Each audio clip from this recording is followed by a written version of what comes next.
Rio Amazonas.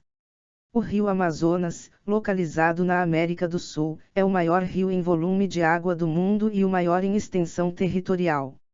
2,6992,06 km, percorre o norte da América do Sul, a floresta amazônica e deságua no Oceano Atlântico. 3. Possui mais de 1.000 afluentes, 4 sendo que alguns deles, como o Madeira, o Negro e o Japurá, estão entre os 10 maiores rios do planeta. 5.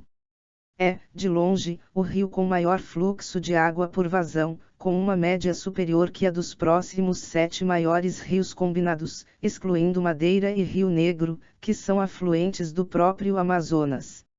A Amazônia, que tem a maior bacia hidrográfica do mundo, com mais de 7 milhões de quilômetros quadrados, é responsável por cerca de 1/5 do fluxo fluvial total do mundo 6,7, sendo que a água que flui pelos rios amazônicos equivale a 20% da água doce líquida da Terra. 5. O Amazonas tem sua origem na nascente do rio Apurímac, alto da parte ocidental da Cordilheira dos Andes, no sul do Peru, e deságua no Oceano Atlântico junto ao rio Tocantins no delta do Amazonas, no norte brasileiro. Ao longo de seu percurso recebe, ainda no Peru, os nomes de Caroazanta, Loqueta, Apurímac, Rio N, Rio Tambo, Ucayali e Amazonas. Ele entra no território brasileiro com o nome de Rio Solimões e finalmente, em Manaus, após a junção com o Rio Negro, assim que suas águas se misturam ele recebe o nome de Amazonas e como tal segue até a sua foz no Oceano Atlântico. Sua foz é classificada como mista, por apresentar uma foz em estuário e em delta. O Rio Amazonas é o único com uma foz mista no mundo. A maior parte do rio está inserida na planície sedimentar amazônica, embora a nascente em sua totalidade seja acidentada e de grande altitude. Marginalmente, a vegetação ribeirinha é, em sua maioria, exuberante, predominando as florestas equatoriais da Amazônia. 8. A área coberta por água no rio Amazonas e seus afluentes mais do que triplica durante as estações do ano. Em média, na estação seca, 110,000 km sobrescrito 2 estão submersos, enquanto que na estação das chuvas essa área chega a ser de 350,000 km sobrescrito 2. No seu ponto mais largo atinge na época seca 11 km de largura, que se transformam em 50 km durante as chuvas. Suas águas são barrentas e frias, alcançando a profundidade de 100 metros. Por ser um rio de planície, é navegável em toda a sua extensão. História. Durante o que muitos arqueólogos chamam de período formativo, as sociedades indígenas amazônicas estiveram profundamente envolvidas na emergência dos sistemas agrários das terras altas da América do Sul, e possivelmente contribuíram diretamente para o panorama socio-religioso que constituiu as civilizações andinas. Em 1500, o explorador espanhol Vicente Yanes Pinzón e a tripulação liderada por ele foram os primeiros europeus a navegar no rio. 35 O Pinzón chamou o rio de Rio Santa Maria del Mar Dulce, o que posteriormente foi reduzido para Mar Dulce, literalmente Mar Doce, devido à quantidade de água doce impulsionada pela correnteza do rio para dentro do Oceano Atlântico.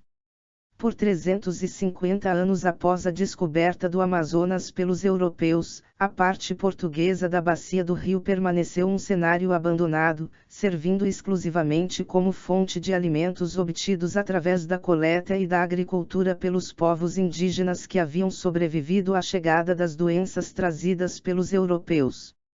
Existem numerosas evidências de formações sociais complexas e em grande escala feitas na região por povos pré-colombianos, especialmente nas regiões interfluviais, e até mesmo de grandes povoados e cidades. 36 A cultura pré-colombiana da ilha de Marajó, por exemplo, pode ter até mesmo desenvolvido algum tipo de estratificação social, e contava com uma população de cerca de 100.000 indivíduos. 37 Os nativos da floresta pluvial amazônica podem ter utilizado a terra preta para tornar o terreno local adaptado à agricultura em grande escala necessária para o sustento de grandes populações e formações sociais complexas. Um dos tenentes de Gonzalo Pizarro, Francisco de Orellana, partiu numa expedição em 1541 para explorar a região a leste de Quito, rumo ao interior do continente, em busca do Eldorado e do País da Canela. 38 Sua ordem era a de seguir o rio Coca e retornar quando atingisse sua foz. Após 170 quilômetros, o rio Coca se juntou ao rio Napo, num ponto conhecido atualmente como Puerto Francisco de Orellana, e seus homens ameaçaram entrar em motim se ele cumprisse as ordens e retornasse. Orellana então, em 26 de dezembro de 1541, tomou a decisão de alterar o propósito da expedição, visando conquistar novas terras em nome do rei da Espanha. Seus 49 homens construíram uma embarcação maior, na qual poderiam navegar rio abaixo. Após uma jornada de 600 quilômetros pelo rio Napo, sob a ameaça constante dos Omaguas, chegaram a outra confluência, num local próximo à atual Iquitos, e então seguiram já pelo rio Amazonas por mais 200 quilômetros até a sua confluência com o Rio Negro, próximo da Manaus atual, que alcançaram no dia 3 de junho de 1542. Esta área era dominada por uma tribo nativa local, descritos como Icamiabas, que os exploradores imaginaram serem ferozes mulheres guerreiras. Orellana posteriormente narraria a vitória das beligerantes mulheres Icamiabas sobre os invasores espanhóis a Carlos I de Espanha que, recordando-se das Amazonas da mitologia grega, batizou o rio de Amazonas, nome pelo qual ele ainda é conhecido em espanhol e português. Na época, no entanto, o rio foi designado pelos membros da expedição como Grande Rio, Mar Dulce e Rio de la Canela, Rio da Canela. Orellana alegou ter encontrado em suas margens grandes caneleiras, Cinnamomum verum, árvores das quais se obtém a canela, uma das especiarias mais importantes e desejadas na Europa da época. A árvore, no entanto, não é nativa da América do Sul e só podia ser encontrada, à época, no Oriente. Outras plantas semelhantes, no entanto, como as da família Lauraceae, são nativas da região, e Orellana poderia estar se referindo a elas. A expedição seguiu por mais 200 quilômetros até a foz do Amazonas, alcançada em 24 de agosto de 1542, demonstrando a navegabilidade prática do Grande Rio, naquela que talvez tenha sido uma das viagens mais improvavelmente bem-sucedidas da história humana. Em 1560 outro conquistador espanhol, Lope de Aguirre, navegou pela segunda vez toda a extensão do Amazonas. Após participar na expedição de 1615 que fundou a cidade de Belém, entre 1636 e 1638, o explorador português Pedro Teixeira, com mais de 1000 homens realizou a primeira expedição que subiu o curso do rio Amazonas. Empregando cerca de 50 grandes canoas, partiu de Belém do Pará e alcançou Quito, no Equador. Fundou Franciscana na confluência do rio Napo com o Aguarico, no Alto Sertão, para delimitar as terras de Portugal e Espanha, segundo o Tratado de Tordesilhas.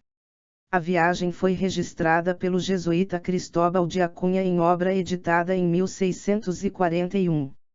De 1648 a 1652 o bandeirante Antônio Raposo Tavares liderou uma das mais longas expedições até São Paulo a partir da foz do Amazonas, investigando diversos dos seus afluentes, incluindo o Rio Negro, e cobrindo uma distância de mais de 10.000 quilômetros.